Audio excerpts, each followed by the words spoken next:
Japan's Prime Minister Shinzo Abe has announced he's extending his country's COVID-19 state of emergency until the end of May. Much of Japan has been under lockdown restrictions since the 7th of April, with people told to stay at home if at all possible. Our correspondent Rupert Wingfield-Hayes sent us this update from Tokyo.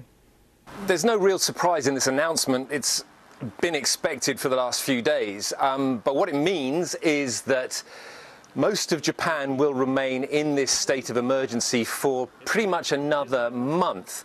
Some places with very low rates of infection may be allowed to loosen a little bit, open public libraries, open some public facilities and parks.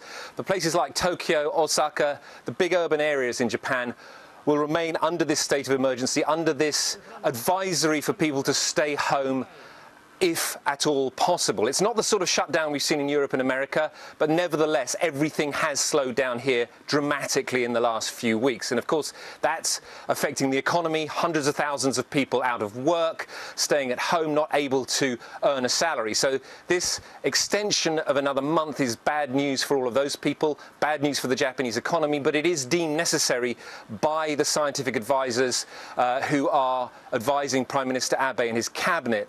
Now, the reason is that the number of infections is still considered to be a threat to the Japanese healthcare system. If you look at the raw figures, Japan looks like it's doing really, really well. 15,000 infections confirmed overall, around 550 deaths so far. That is way lower than most countries that have been badly affected in Europe, the UK, North America.